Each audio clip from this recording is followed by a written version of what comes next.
Single dad skipped his birthday dinner to help an alien single mom, but he never. James sat at his kitchen table, staring at the clock on the wall. His 35th birthday dinner had been set for hours, but something felt off. His friends were expecting him, and they had even gone out of their way to make sure it would be a night to remember. Yet, as he glanced at his phone, he couldn't shake the feeling that something was more important than his celebration tonight. He ran his hand through his hair, trying to ignore the unease settling in his stomach. It wasn't that he didn't love his friends or enjoy a good party, but for some reason, tonight felt different. Maybe it was because being a single father for the past 3 years had taught him that life wasn't about fancy dinners or extravagant celebrations. It was about making sure his little girl, Emily, felt loved, safe, and cared for every day. His phone buzzed, snapping him from his thoughts. He glanced at the screen and saw a message from his friend, Mark. "Where are you? The table's set, food's getting cold. Come on, we're all waiting." James smiled lightly but didn't respond immediately. It was hard to explain why he felt compelled to stay home tonight. Instead of heading out to join his friends, he stood up, grabbed his jacket, and checked on Emily. She was curled up on the couch, wrapped in her favorite blanket, watching cartoons. Her wide eyes glanced up at him. "Are you going, Daddy?" she asked, her voice soft and innocent. James crouched beside her, tucking a strand of her hair behind her ear. "Not tonight, sweetie. I think I'm going to stay here with you." Her small hand reached up to his, and she smiled, her dimples lighting up her face. "I like it when you stay home." "I know, me too," James said, planting a kiss on her forehead. "How about we have our own little birthday dinner, just the two of us?" She giggled. "Pizza." "Pizza it is," he said, heading toward the kitchen. He couldn't help but feel like tonight was meant to be spent with her. He had a feeling that things were about to change, and he needed to be here for it. As he prepared the pizza, he heard a knock at the door. It was unusual for anyone to visit at this time, especially since he had made it clear to his friends that he was staying in. He wiped his hands on a towel and opened the door. Standing in the doorway was a woman, stranger to him, looking frazzled and desperate. Her eyes were wide, and she looked as though she had been running. "I'm sorry to bother you, but I need help," she said, her voice trembling slightly. James hesitated. Can I help you with something?" "I don't know where else to go," the woman continued, her voice desperate. I'm stranded here. I have a son with me and we need somewhere safe to stay. Please, I just need help." James looked over her shoulder, expecting to see someone else, maybe a husband or another adult, but there was no one. His heart skipped a beat. There was something in her voice that seemed genuine, but the suddenness of it all made him feel uneasy.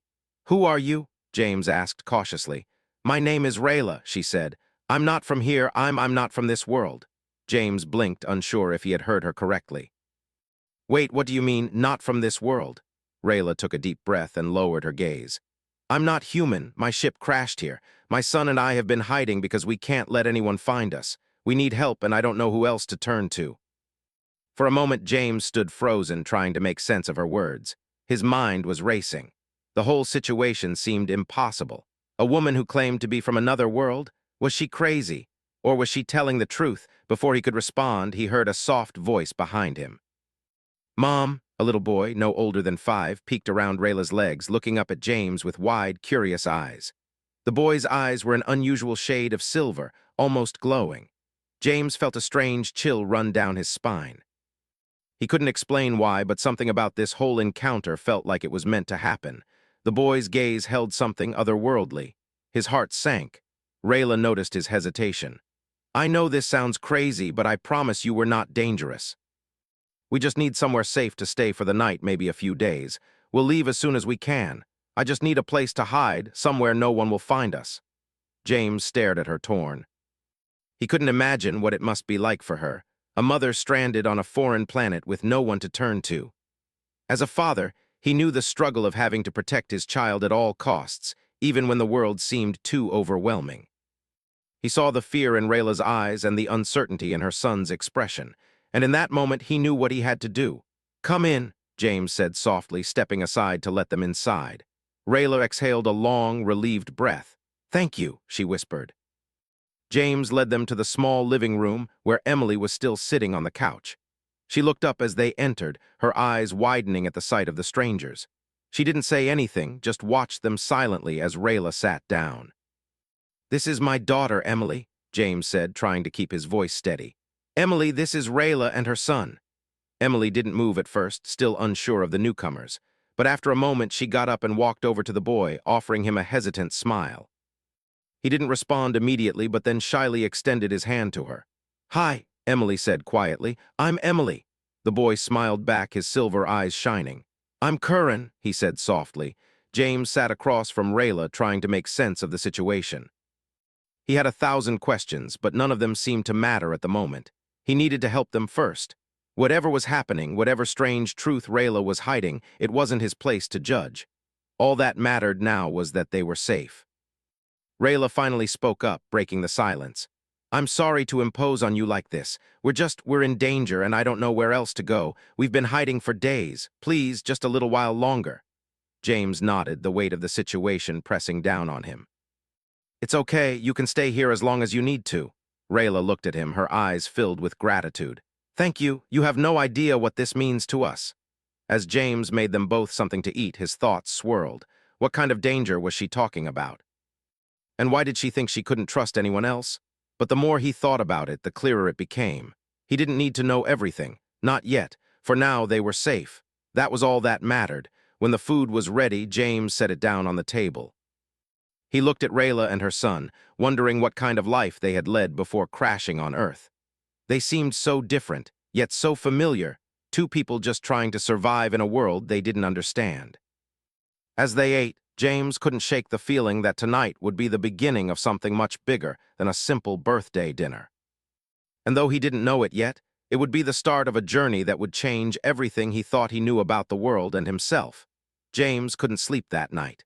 His mind kept racing, replaying the strange encounter over and over. He had helped a woman who claimed to be from another world. He had brought her and her son into his home, despite knowing nothing about them. What if they were dangerous? What if they were part of something much bigger than he could handle? He glanced over at Emily, who was sound asleep on the couch. She had fallen asleep without a word, still a bit unsure of their new guests. But she was a curious child, and he knew she would have questions in the morning. Questions that he wasn't sure how to answer. Across the room, Rayla sat on the floor, keeping a watchful eye on her son, who was now asleep beside her. She was quiet, her eyes thoughtful. She had thanked him multiple times since arriving, but there was something in her gaze that made James wonder. She seemed to carry the weight of an invisible burden, a kind of weariness that only someone on the run would understand. But from what? And who was chasing her? He tried not to stare, but his curiosity got the better of him. He finally spoke up, breaking the silence that had hung over them like a heavy fog. "Rayla," he said softly, his voice almost tentative. "I don't mean to pry, but why don't you just tell me what's going on? What kind of danger are you in?" Rayla didn't immediately respond. She looked down at her son, gently brushing his hair back before lifting her gaze to meet his. There was fear in her eyes, but also a deep sense of gratitude. "Thank you for letting us stay," she said quietly, her voice barely above a whisper. "I know I'm asking a lot, but I'm afraid the truth will put you in danger." James felt a chill run down his spine. "You're already here. If you trust me, I'll help, but you've got to tell me what we're dealing with." Rayla hesitated again, then took a deep breath. "My son, Curran, is not like other children. He's different. And there are people both on Earth and in space who would do anything to control him, to use his abilities for their own purposes." James frowned, trying to process what she was saying. "Abilities? What kind of abilities?" "His mind," Rayla said softly. "He has the ability to manipulate energy, to control it. It's difficult to explain, but he can change the physical world around him with just his thoughts. He doesn't fully understand it yet, but there are factions out there who know exactly what he's capable of, and they will stop at nothing to take him." James felt a weight settle on his chest. This was no ordinary situation. This wasn't just a woman and her child stranded on Earth. This was something far more complicated and far more dangerous. "So these people are after him?" James asked, his voice steady despite the rising tension in the room. "Yes," Rayla replied. "And they'll keep searching until they find him. I've been hiding for months trying to keep him safe, but I don't know how much longer I can keep running. I don't know how much longer we can hide." James thought for a moment. He had to admit part of him was scared.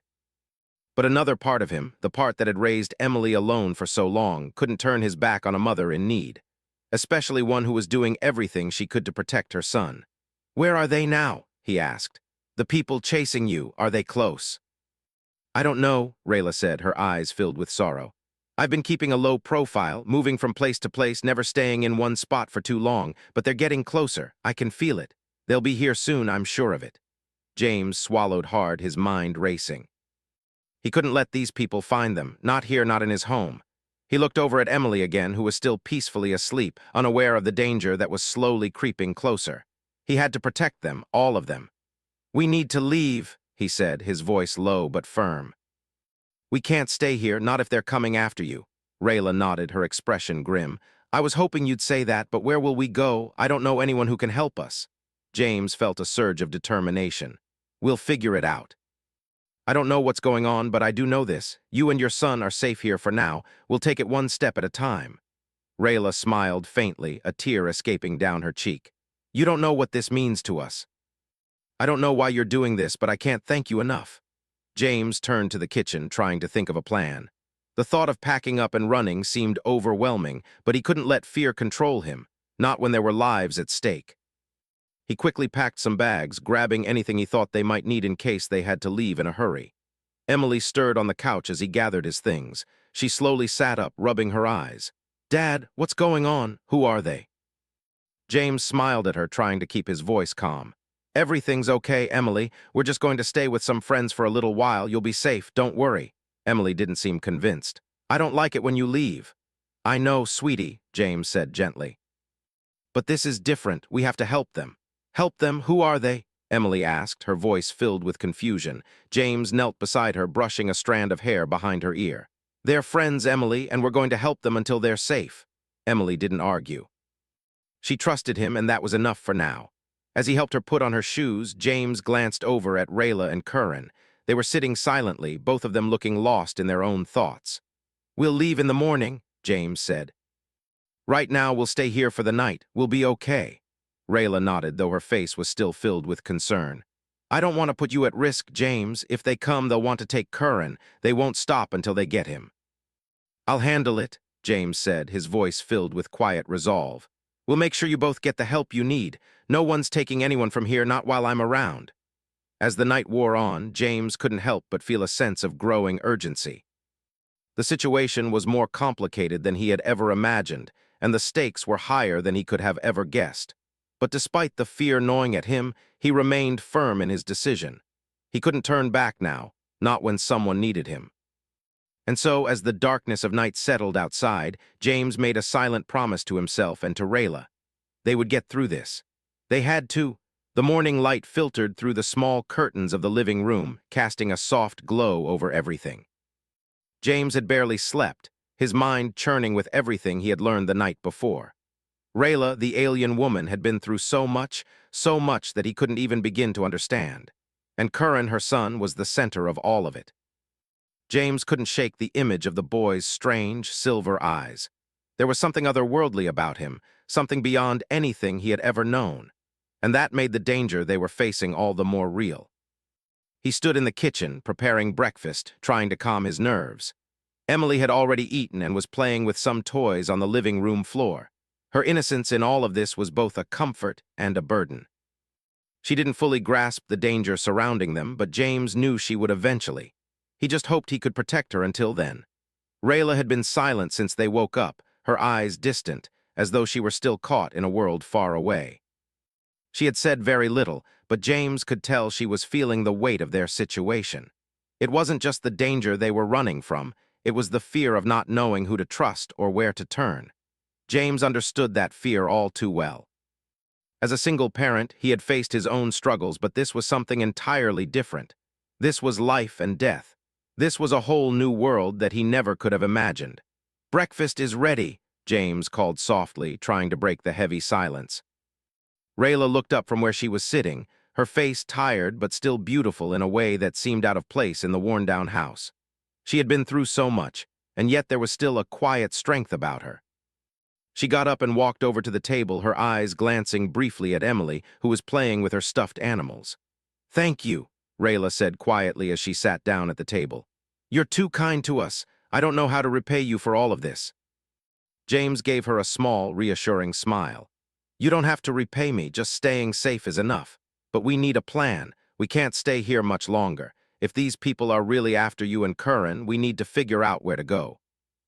Rayla nodded, her face showing the strain of thinking about their next move. I don't know where to go. I've been moving for months, trying to stay one step ahead of them. I don't have anyone left to turn to. James sat down across from her, his eyes serious.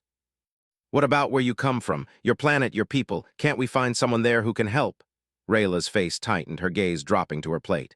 It's not that simple. My people, they're the ones who betrayed us. Curran and I were part of a research project, a secret one. We were meant to be used as weapons. My people saw us as tools, and when I refused to let them use Curran, I was forced to escape. We had to leave everything behind. James's heart sank. So they're not just after Curran, they're after you too. Yes, Rayla said softly, her voice filled with pain. But it's not just that. I was part of something bigger. I knew too much, and that made me a target. They don't care about my son, they just want to use him. If they catch him, they'll turn him into a weapon, an experiment. James felt a surge of protectiveness. He couldn't imagine anyone wanting to hurt a child, let alone turn one into a weapon. We can't let that happen, he said firmly. We'll find a way to keep you both safe. But Rayla shook her head, looking defeated. I don't know how we can escape this, James. They'll find us. They always do. Not if we move fast, James said. I've got some friends who can help. We don't have to do this alone. Rayla looked up at him, her eyes filled with uncertainty. Who can you trust? Who do you think would help someone like me? James paused, unsure. He had always been cautious about who he trusted, especially when it came to matters like this. But the urgency in Rayla's voice made him realize that they couldn't waste time. I don't know, but we'll figure it out. We have to. Emily came over to the table, looking at Rayla and Curran with curiosity. Are we going somewhere? She asked, her voice soft. James turned to her, smiling. We might need to, sweetie, but don't worry, we'll stay together. Rayla watched Emily, her face softening for a moment. Your daughter is very brave, she said. She's been through so much already. Emily smiled, but it was a small, uncertain smile. I like Curran, she said shyly. He's nice. Rayla's smile faded. He is, but he's also different, and that's what makes him dangerous to others. James could see the worry in Rayla's eyes. She was afraid of what her son could become, or rather, what others would force him to become. He could understand that.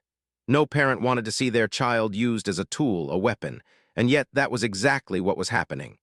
We're not giving up on him, James said. We're not giving up on you. We'll figure something out. We'll make sure you're both safe.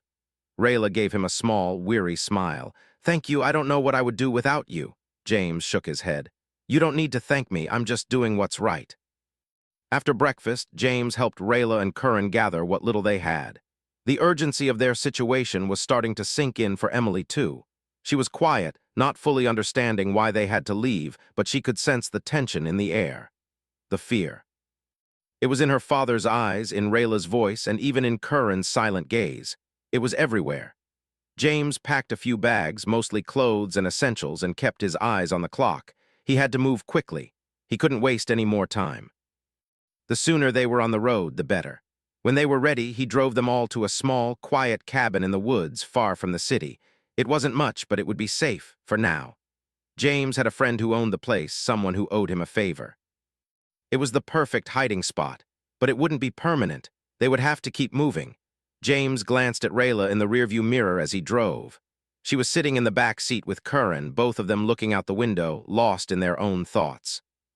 He knew she was worried and he couldn't blame her, but he also knew that he couldn't let them down. He had to protect them, no matter the cost. He pulled into the driveway of the cabin, a small, weathered building surrounded by trees. It looked peaceful, almost too peaceful, but James knew that peace was fleeting. They were always one step away from danger. We'll stay here for a few days, James said, trying to sound reassuring. It's safe for now, but we need to keep our heads down. Rayla nodded, but there was still fear in her eyes. Thank you, she said softly.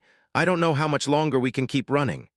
James stepped out of the car and walked over to the front door, unlocking it with a key he had kept in his pocket. The air was thick with the tension of what lay ahead. They were safe for now, but he couldn't shake the feeling that time was running out. As Rayla and Curran followed him inside, James made a silent promise to himself. He wouldn't let them down. He wouldn't let anyone take them. He closed the door behind him, locking it securely. And for the first time since meeting Rayla, he felt the full weight of what they were up against. The danger was real. And it was closing in.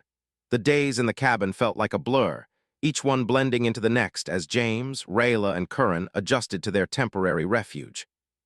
The small, quiet space was far from the life James was used to, but it offered them the one thing they all desperately needed: safety. At least for now. The cabin was tucked away deep in the woods, hidden from the world by towering trees and thick brush. It wasn't luxurious by any means, but it was secure. The nearest town was miles away, and the only people who came up this far were the occasional hunter or hiker. No one would find them here unless they were specifically looking. Rayla and Curran spent most of their time inside, trying to stay out of sight. The child, though quiet, had an unsettling calm about him, and James often caught him staring at the walls with those strange silver eyes, as if seeing something no one else could. It was both fascinating and unnerving at the same time. Rayla, on the other hand, seemed more withdrawn than ever. She barely spoke about her past, and James didn't push her to. He understood that the weight of it all was too much to share, too much to process. But he couldn't ignore the growing sense of urgency in the air. He knew their time in the cabin was running out. James tried to keep life as normal as possible for Emily.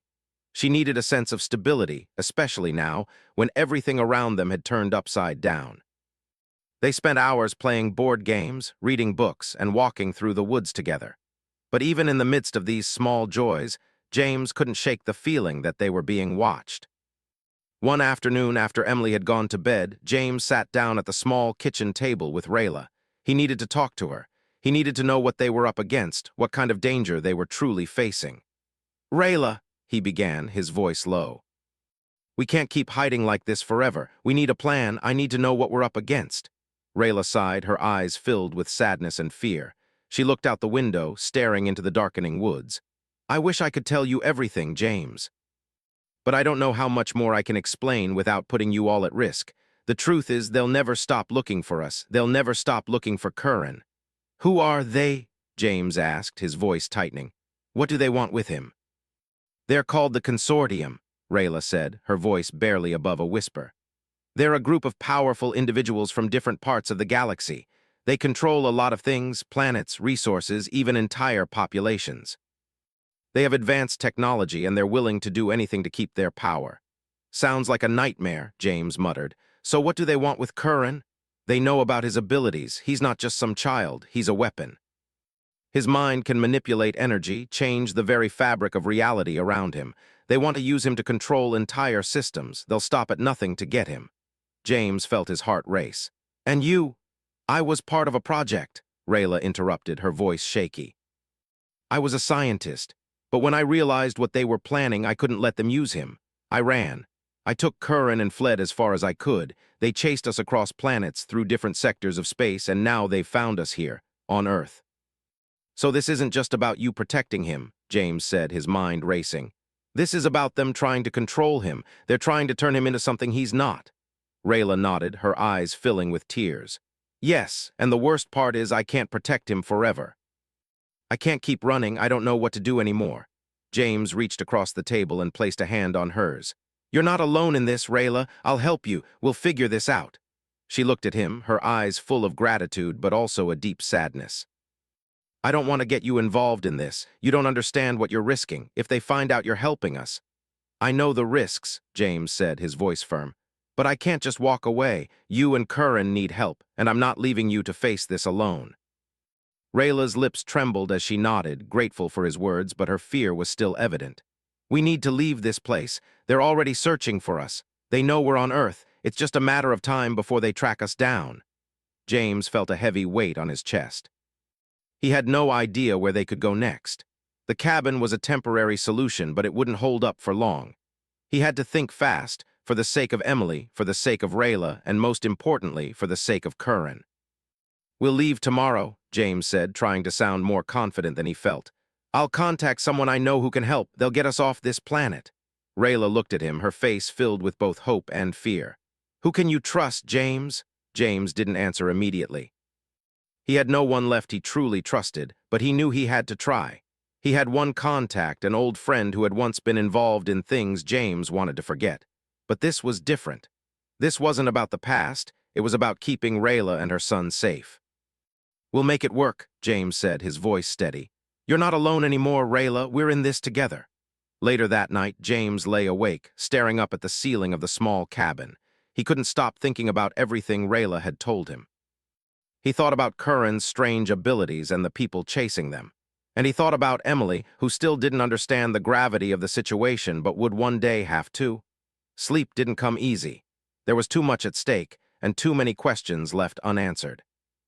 As much as he wanted to protect Emily, he knew that the danger they were facing now was something much bigger than he could handle alone. He had to rely on someone he didn't fully trust, someone who might lead them into even greater danger. But what choice did he have? The next morning after breakfast, James packed up their things. Rayla helped, though she seemed distant, lost in her own thoughts. Curran stayed close to her, his silver eyes scanning the room as if he were sensing something in the air. It made James uneasy, but he didn't say anything. He had learned by now that there was much more to Curran than met the eye. By the time they were ready to leave, the air felt charged, as if the weight of what was to come hung heavily over them. James gave one last look at the cabin before he locked the door behind him. They couldn't afford to stay any longer. The consortium was getting closer, and they had to move. As they made their way to the car, James couldn't shake the feeling that they were being watched. He glanced around, half expecting to see someone lurking in the trees, but there was nothing. Still, the unease gnawed at him. He didn't know how long they could keep running. He didn't know how long they could keep hiding. But as he looked over at Rayla and Curran, he knew one thing for certain. He wouldn't stop fighting for them. Not now, not ever. They were in this together, and he would do whatever it took to keep them safe. The car ride felt longer than it should have. James kept his eyes on the road, trying to stay focused, but his mind was racing. They were on their way to meet his contact, a man named Aaron who he hadn't seen in years. Aaron wasn't exactly a friend, more like a former acquaintance who owed James a favor. But right now, James didn't have many options. If Aaron could help, it was their best chance at getting off Earth and out of the reach of the consortium. Rayla sat beside him in the passenger seat, her eyes staring out the window. She hadn't spoken much since they left the cabin, and James could tell she was still processing everything. He wasn't sure what it was like for her, being on the run for so long, not knowing who to trust, never staying in one place for too long. But he could see the toll it was taking on her. Her shoulders were tense, and her hands were clasped tightly in her lap. Curran in the back seat was eerily quiet, just like his mother. His silver eyes flickered from side to side, and his gaze occasionally met James's in the rearview mirror. James didn't know what the boy was thinking, but he could feel the weight of his stare. There was something unsettling about it, something otherworldly. James had never met anyone like him before. "Do you trust him?" Rayla's voice broke the silence, pulling James from his thoughts. He glanced at her quickly before turning his eyes back to the road. "Aaron, I used to, but it's been a long time. I don't really have a choice, though. He's the only one who can help us right now." Rayla nodded slowly, her face still pale. "I just don't want to put you or your daughter in more danger. I don't know what they'll do if they catch us." "We'll be fine," James said, trying to sound confident. "We've made it this far, right?" Rayla didn't reply, but her eyes were full of doubt. James couldn't blame her. They were in uncharted territory, both literally and figuratively. The consortium was out there hunting them. But James wasn't going to let them catch them. He couldn't, not after everything they had been through. The landscape outside the car window changed as they drove deeper into the countryside. The buildings became fewer and farther apart, replaced by rolling hills and thick forests. James took a deep breath, knowing that they were getting closer to their destination. They would meet Aaron at a secluded cabin near a small lake, a place that James hoped was far enough from the prying eyes of the consortium.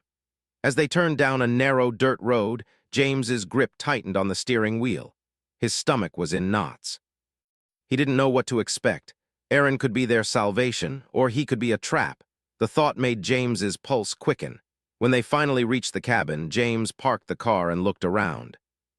It was secluded just like he remembered, with trees all around and no signs of life for miles. It was the perfect place to hide, at least for a little while. "Stay close," James said, his voice low. "If anything goes wrong, we need to be ready to move." Rayla and Curran nodded, and the three of them got out of the car. James led them up to the front door of the cabin, his heart pounding in his chest. He knocked 3 times, the sound echoing in the quiet air. It wasn't long before the door creaked open. A tall man with shaggy brown hair and a scruffy beard stood in the doorway, his eyes narrowing when he saw James. "James," he said, his voice gruff, "it's been a long time." "Aaron," James replied, trying to keep his voice steady. "I need your help." "This is Rayla and her son, Curran. They're in trouble, big trouble." Aaron's eyes flicked to Rayla and Curran, and he stepped aside to let them in. "Come on in, then. I don't have much to offer, but I can give you a place to stay for now." James led Rayla and Curran inside, and they all sat down at the small table in the corner of the room. Aaron moved around the cabin, pulling out a few cans of beans and setting them on the stove. "I don't know what you're involved in, James, but I know enough to know that you wouldn't be here unless it was serious," Aaron said, his voice low. James took a deep breath.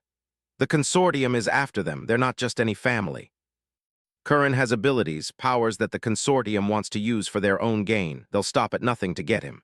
Aaron raised an eyebrow. "Abilities, powers, you're telling me this kid is some sort of weapon?" Rayla spoke up then, her voice shaky.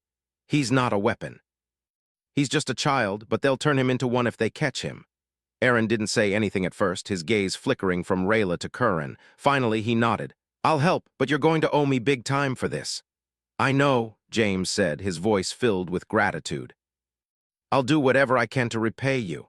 Aaron set the cans on the table and sat down across from them. "Here's the deal. I know a few people who can get you off Earth. They owe me favors, but it won't be easy. We'll have to move fast." James nodded. "How soon can we leave?" "As soon as possible," Aaron replied. "I'll make the call, but we'll need to be ready to go when the time comes." The conversation was interrupted by the sound of Curran's voice. "They're coming." James's heart skipped a beat, and he turned to look at the boy. Curran's silver eyes were wide, and his face was tense with concentration. "What do you mean, Curran?" James asked, his voice filled with concern. "They're close," Curran said softly, his voice eerily calm. "I can feel them. They're coming for us." Rayla's face paled, and she stood up, looking around the cabin as if she could see the danger coming. "No, we can't be found here. We have to leave, now." James stood up quickly. "Aaron, what's the fastest way out of here?" Aaron didn't hesitate. "There's a back trail that leads to a boat dock on the lake. It'll take you across to the other side where a safe house is waiting. We'll get you out, but we have to move fast." James nodded. "Let's go." The three of them moved quickly, gathering their things and heading for the back of the cabin. The air felt heavy, as if the world itself was holding its breath, waiting for the inevitable. As they stepped outside, James couldn't shake the feeling that they were being watched. The tension was thick in the air, and every crackling leaf or rustling branch made his heart race. They made their way down a narrow path that led to the water's edge. The boat was already waiting for them, its engine running softly in the quiet morning air. James turned to look at Rayla, who was holding Curran's hand tightly. Her face was pale, but her expression was determined. "We're going to make it out of this," James said, his voice steady. "We just have to keep moving." Rayla nodded, though her eyes were filled with fear. "I hope you're right." As they climbed into the boat and began to cross the lake, James kept his eyes on the shore, watching for any sign of danger. The boat sped across the water, cutting through the calm surface with ease. James glanced back at Aaron, who was standing on the dock, watching them leave. "Aaron, thank you," James called out. "I won't forget this." Aaron gave a short nod, his expression unreadable. "Just get out of here, stay safe." As the boat pulled away from the shore, James couldn't shake the feeling that this was just the beginning. The consortium was still out there, and they wouldn't stop until they had what they wanted. But for now, they were safe, and that was enough.